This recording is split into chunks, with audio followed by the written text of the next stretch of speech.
bit better. Might be, hopefully.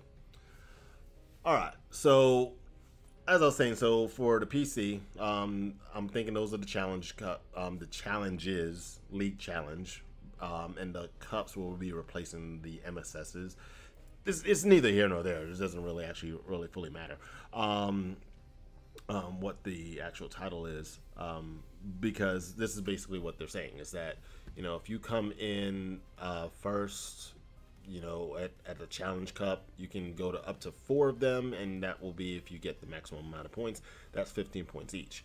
And if you go to 4 of the League Cups and you win 4 of those, then you get the maximum of 50 points each. So that's a total of 200 points. So that's 200 plus the 4 of those, so that's going to be a total of 60. So that's 260 points right there. There are usually 3 global challenges, and those are held online. Now, I'll be the first to go ahead and let you all know how that's actually gone for me. I've not played in the global challenges that have been held online. Most of the time, when it would actually pop up, I would be like, oh, the notifications are coming out there, and when I would try to just say, oh, let me go ahead and register, it's like, oh, you have to register your team right now. My team's not even ready at the point. So I'm like, okay, I'll get my team ready. I wanted to go ahead and register, but let me just wait until I can do it. By the time I'm getting my team built and ready, and then I'm getting off of work to even go to try to register, by the time I get off work to say, oh man, I needed to go ahead and do that, boom, it's actually too late. And the tournament's already started. So I would say that if they want to have these global challenges, allow us to register and allow us to not have our team already prepared like a month in advance for the actual tournament. Allow us to say, hey, when it's time for the tournament to start, when we're entering our first match, we are then locking our team. Because don't lock my battle, one of our team boxes for an entire month where I won't be able to even use that Pokemon anymore. Then, because I've heard, don't quote me on this, because like I said, I'm not the one that did it, but I could have sworn somebody had their Pokemon in a global challenge set up. Their team was locked, but then there was also like a MSS or PC, something of the sort, and their Pokemon was not able to go onto another team. It messed up the Pokemon, or they wanted to make a change and they couldn't make the change because the Pokemon was locked away. It was something all kinds of messed up.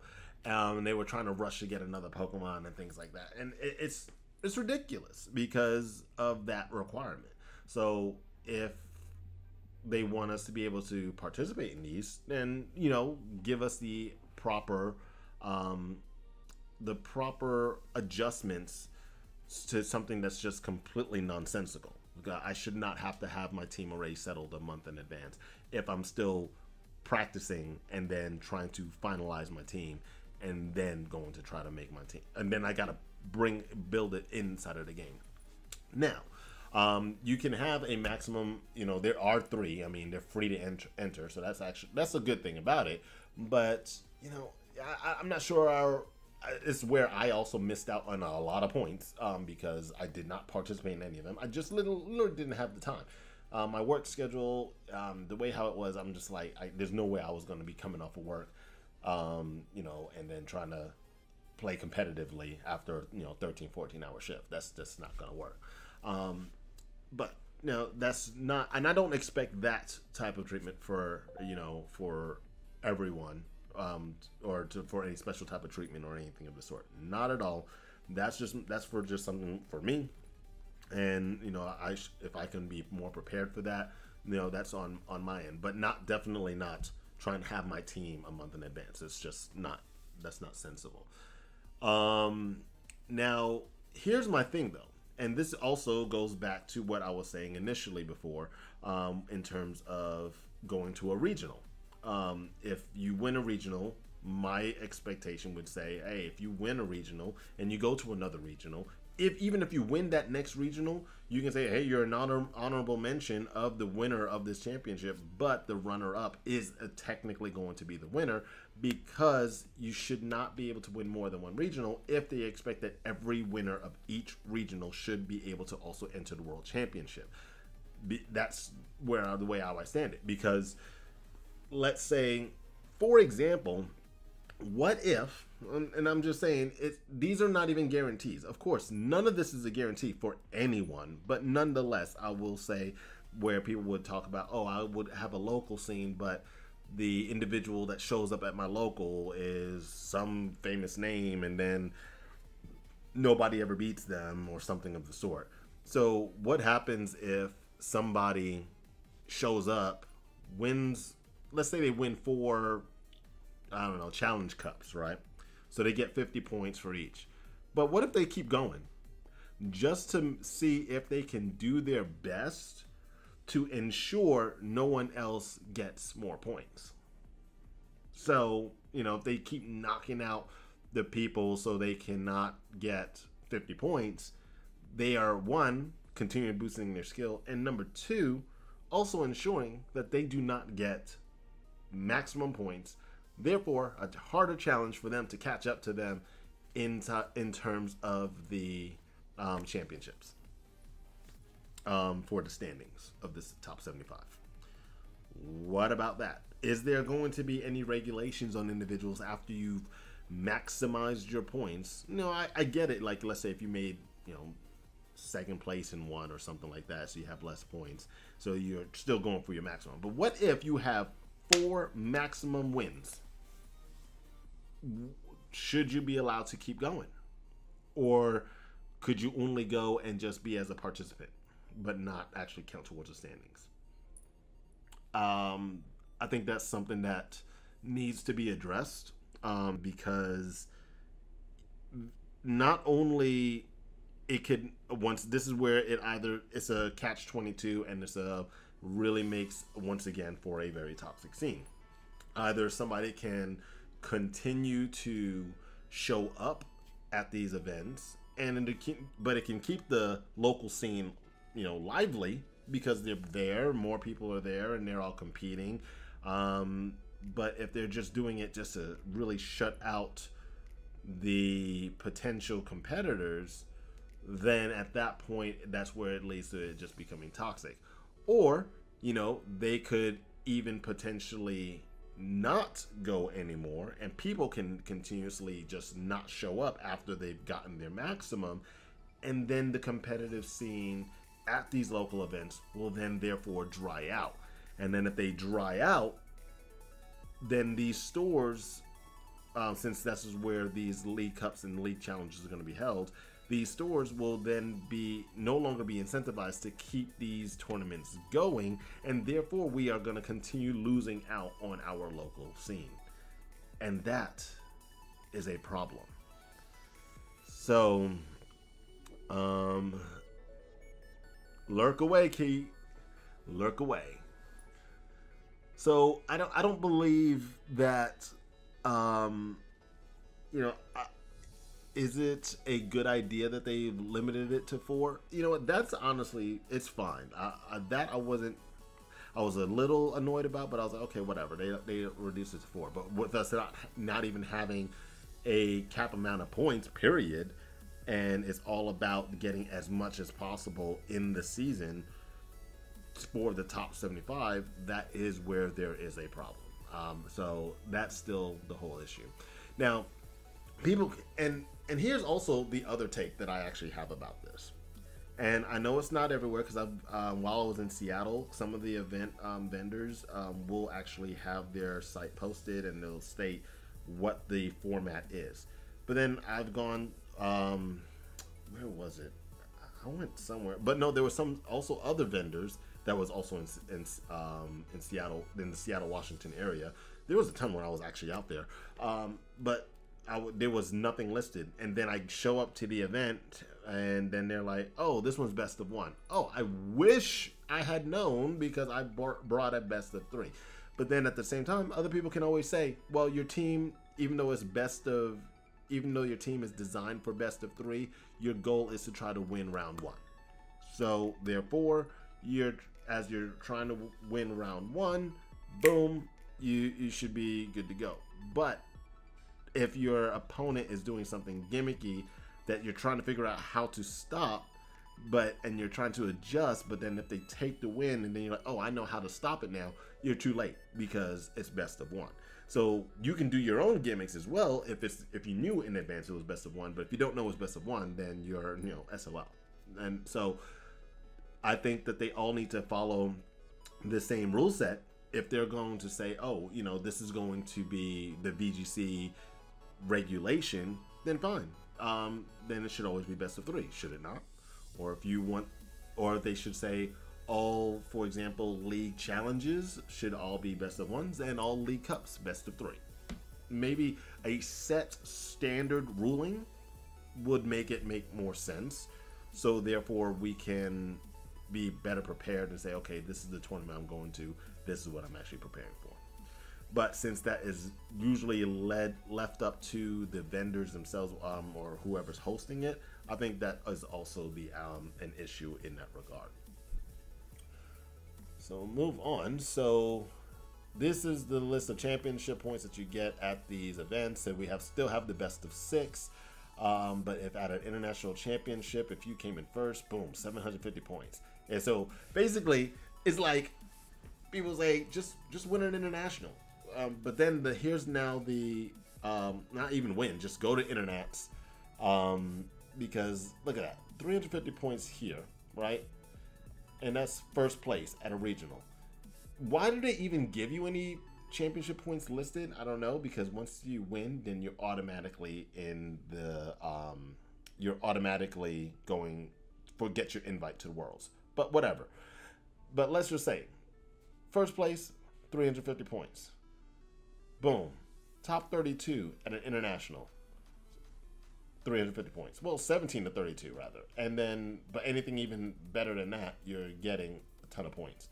So placing very well in an international is going to give you better points than actually at a regional. So it's not, which we always knew that the international was going to give more points. But then now it's all also like, hey, your best bet is to go to, there's going to be 3 internationals. So go to all 3 internationals, do your best to win, place really high, let that knock out some of the lower points at the regionals, and then you can capitalize on your maximum amount of points there. But how much money is that going to take? And also, if you're going to be traveling, because as these are internationals, only one of them is held in the U.S. So I'm just going to go ahead and jump forward for a little bit here, because I don't recall, blah, blah, blah, blah, blah, blah, blah. Where is it located? I could have sworn it was listed somewhere. Okay, so what are these? Where's the internationals? There we go.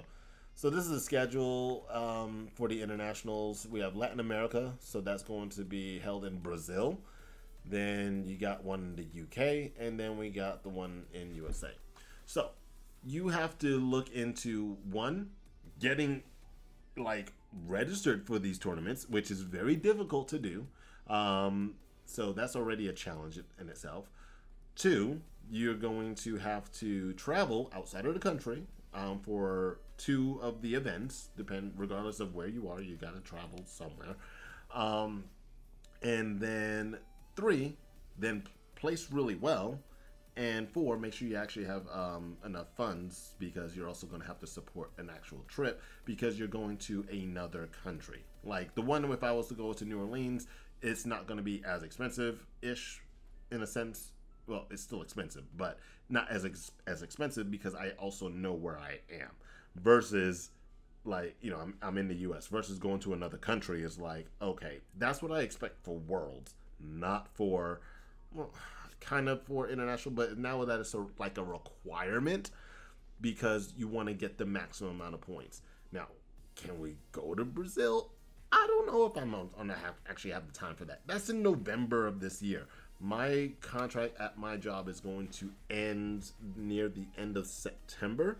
So then I will, one, still have to see if I can even register for that. Two, even know how in the world do I get out there. And three, how do I get around? That's going to take so much. And so the fact now that I feel that pressure that it is going to be required to go to these makes it a very uncomfortable feeling, to where it's not going to be as fun to do this sport. And that's where there's a challenge. I find that to be very, very challenging altogether. But now, let's go back up to something else here. Whoa, I went all the way too far. All right, so we talked about the kicker. We talked about how many points you get. We compared on all of that type of stuff. We already said, okay, wait. So Mid-Season Showdown is now called League Cups, and PC is gonna call League Challenge. Okay, I think that's what I said, right? PC, less letters. PC, Challenge, and MSS to Cup, right? Yeah, because you get more points. MSS to Cup, right? Yep, okay. Yep, that's exactly how it is. Now, booster packs and cash prizing. Okay. I think this one is VG, isn't it? I mean, or TCG. No, that's or is that all of it? Let me double check. I'm not sure if that was for everyone. Okay, these are payment cash outs, but okay. So this is where it's just kind of funny though. I've asked them about this when at one of these events. And matter of fact, I still have, like, for one of my events, it's still in the rubber band, and I still kind of wonder, like, what should I do about this? So, like, a bunch of booster packs that I got at one of my event winnings, and it's like you go to these events and they're saying, oh, you know, if you get a certain placement or whatever, this is the number of and this is the that's your placement, and this is per age division. So many booster packs you're getting, and I'm assuming, okay, and this is the placement, but this is actually how, based upon how many individuals are registered in the tournament. And we typically fall right in the like the 513. We go in about the 600 range or so in the Masters. So we're getting all these different booster packs, right? And yeah, it's great. You know, you get some cards, but what are we doing with them? We are the video game players. What are we going to be doing with these? That's why mine are still in the pack. They're like, oh, well, they actually said that they find it the easiest way to give out pricing, and it's up to us of whether or not we want to sell them.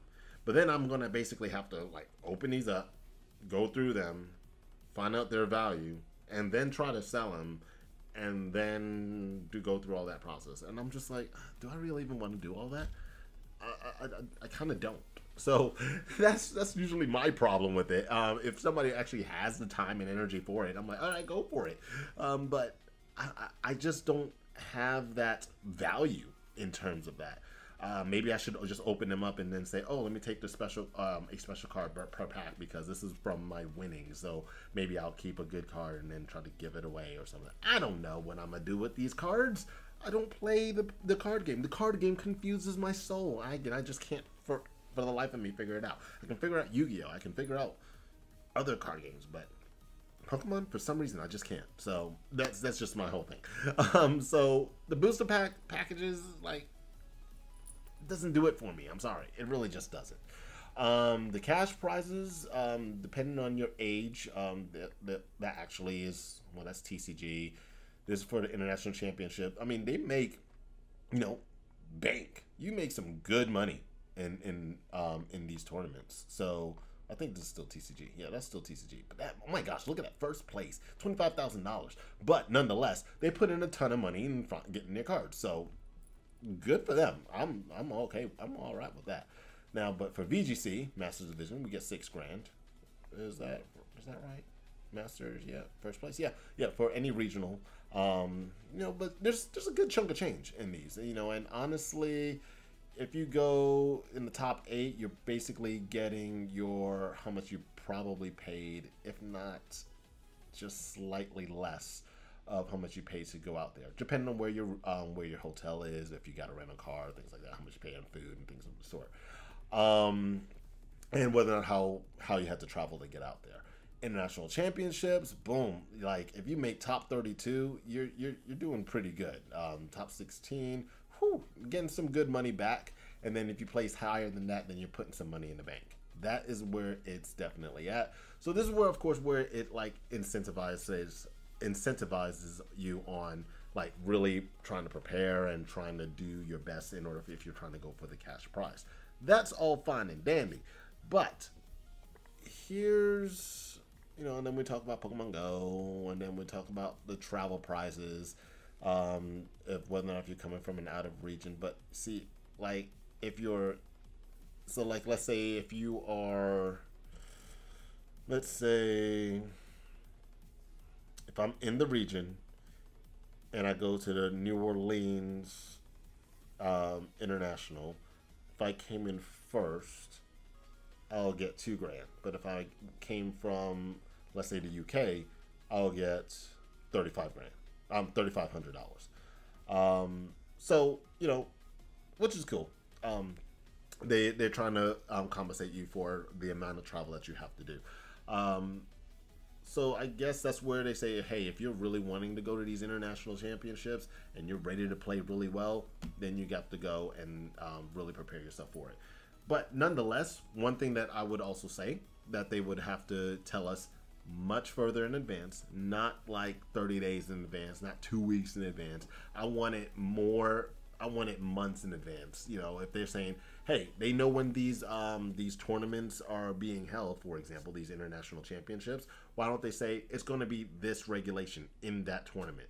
Because if, let's say, if I don't want to go to a certain regional, if I want to go to the internets instead, and I'm saving up my money to go to that international championship, I should know what the rule set is that I'm needing to prepare for, not just giving me a couple weeks or so to just suddenly change up my team and things just starting to go sour, and then I'm like, oh my gosh, I need to go and catch this other mon or something of the sort, and then struggling to do that while I'm supposed to be trying to practice and prepare. So this is going to now hit, because as I'm talking about preparation and if I need to get another Pokemon or things of that sort, this is where I'm going to get on a very, very, very hot topic. And we all know, you know, certain YouTubers that talks about different things about cheating and stuff like that. You know, that's been kind of like even a hot take for me, because, you know, I catch all my Pokemon. You all have seen in previous streams. You all have seen on videos that I've done and things of that sort. And, you know, I catch all my Pokemon legitimately, especially my shiny Pokemon and things like that I make competitive. So with that being said, the one thing that I don't understand, and this is something that rather, not that I don't understand, what I would hope that they would do, you know, at this particular point, if they're trying to put all these caps and everything of that sort, then at the start of these tournaments, do the hack check initially.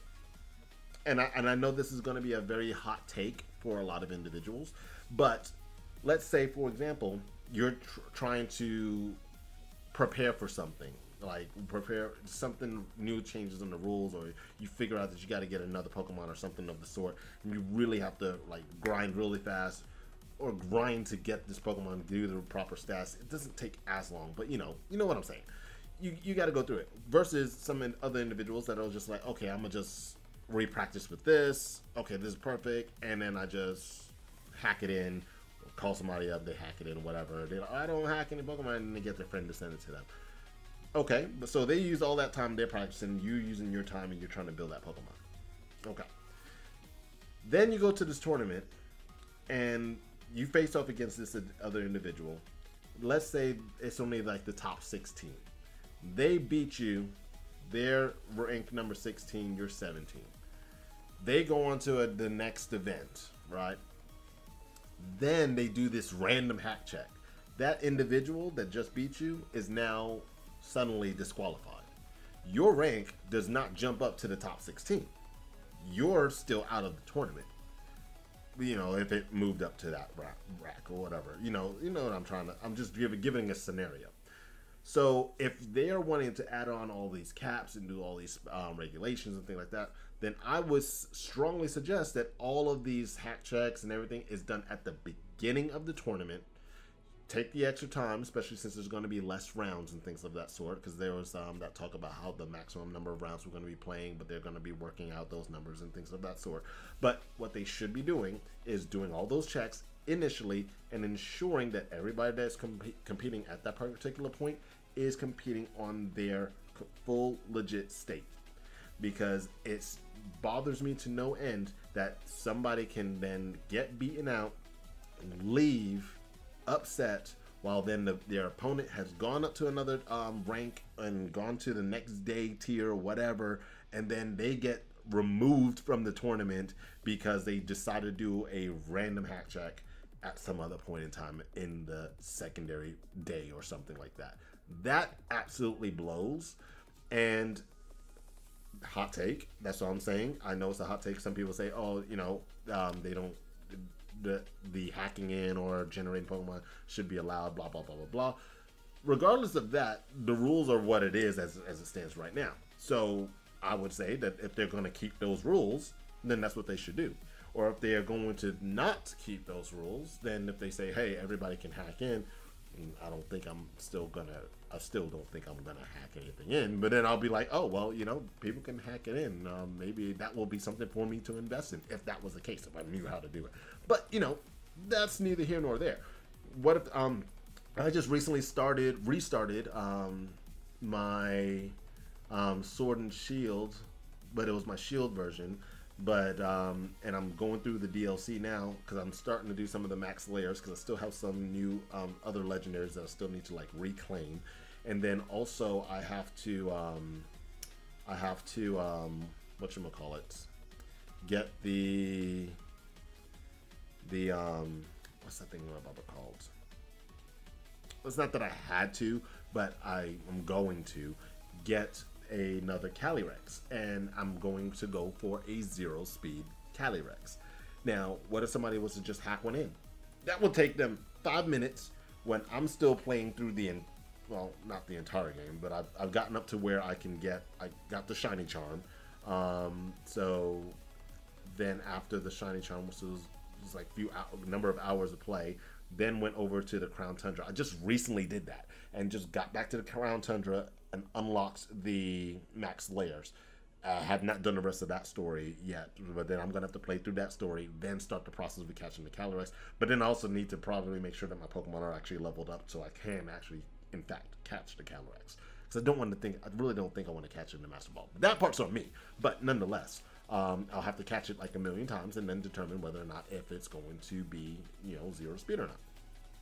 That's just going to be what it is. Ooh. I need to unlock. Now that I even think about it, I don't even remember how to unlock the IV checker. I'm gonna need to make sure I do that so I can actually do it. So yeah, so even more time that I'm actually gonna have to put into just that other game, just so I can actually just catch a Pokemon and do it, while other people can actually just hack it in. And if they make it legal for everybody to be able to hack it in, fine, cool, whatever. Then that's everybody's option to do so.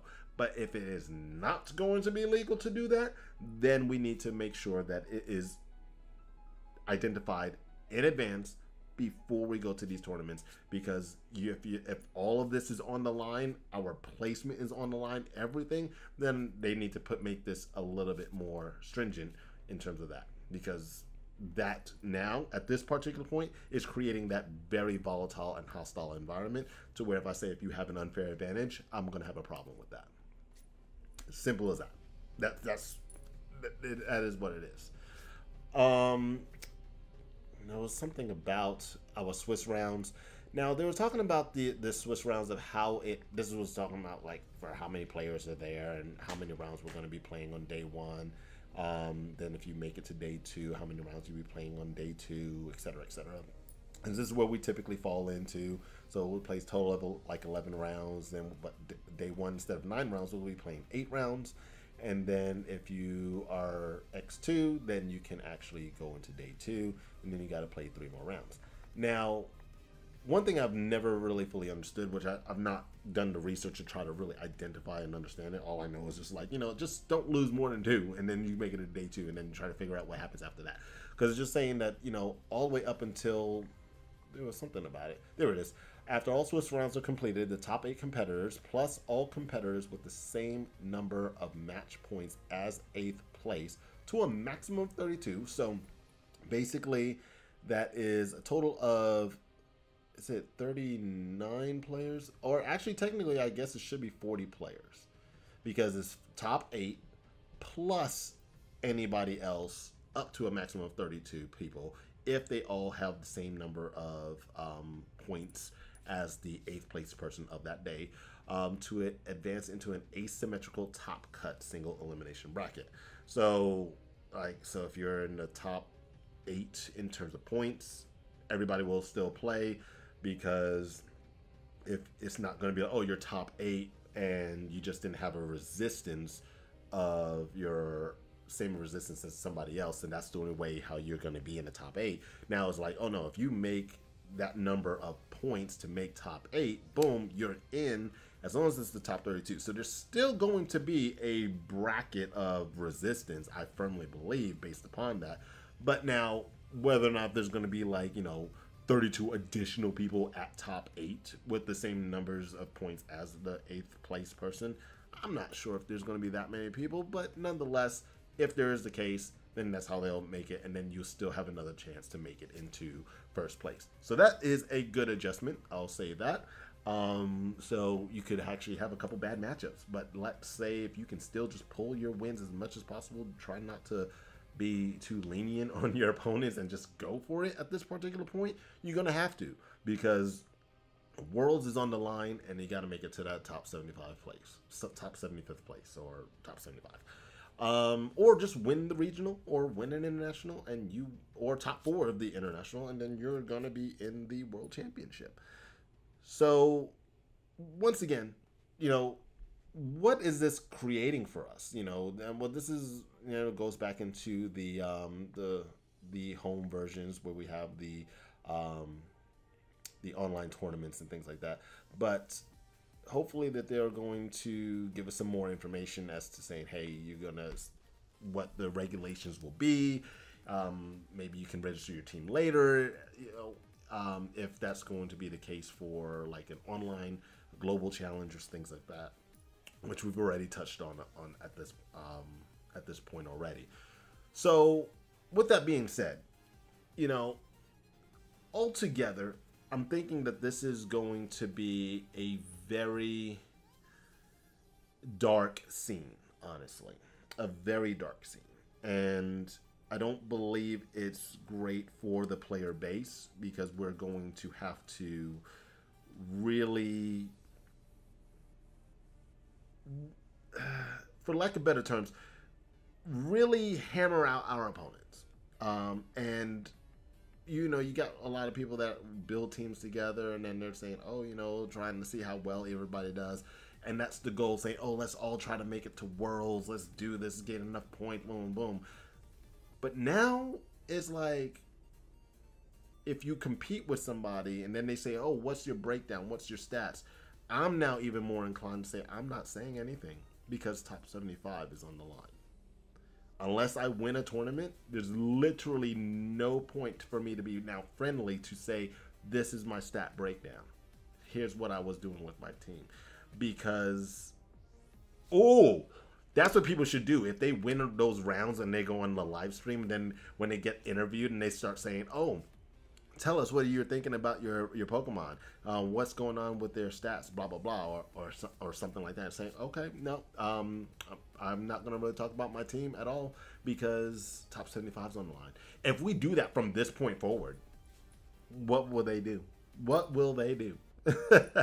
That is something that I didn't even think about. But it creates a very lockdown mode. And then part of me will now even say, I don't want to be on stream, because how much of my team is getting out there if I'm on stream at this point? Yeah, there's publicity for it. Yeah, that's all great and dandy, but that's revealing my team, which therefore is revealing some of my stats, depending on even what I even look at that point, if it's on the screen. So you better make sure you don't even look at any of your actual stats. But your team is being given away, and then you're like, oh, top 75's on the line. That see, this is where everything is just becoming stressful even on my brain, even as of right now, and I haven't even started playing yet. This is day one. This is day one of the new regulation. Well, not regulation, of the new rule set. And that's a problem. I think that's definitely a problem. And I'm not sure how I really will take this at this point. I'll try to register for Baltimore, for example, and I mean, I'm not gonna try to go to a regional in Brazil, but you know, if maybe, or can you go to a regional and see if you can win? I don't know. I don't know if that's even allowed, even though you're coming from another region. I don't know. International, I get it, but for just a regular regional, can you? I don't know. But with the goal of is if it's that your goal is to win the actual tournament, that would be the only real reason to do that. So I digress at this particular point. What do you guys think about this? You know, I really don't think this is a good setup for the format. What do you all think about the fact that of my takes here, saying, you know, if we're gonna have all these rules and it's that cutthroat, then I don't want any unfair advantages on other individuals. What are your thoughts about them sharing your team information on stream if you are selected to go on stream with top 75 on the line? You know, I know that some of the counter statements might be like, oh, just be good, just be awesome, you know, just get better at the game. You know, I was within back when I looked before I started this stream here, I was within the top 300 of individuals, and that's also with me when I was even having access to locals and things like that. I mean, I was constantly flipping my schedule. I was working night shift on the West Coast. After night shift, try to stay up, may attend the local, do my best there. Then if I had a tournament, I would work the night shift, get off of work, grab my stuff, get on the flight, try to organize my team and whatnot that I only practice for a certain amount of time, get to the regional, work, flipping my schedule, being tired, compete, and then fly back and having a frustrating time.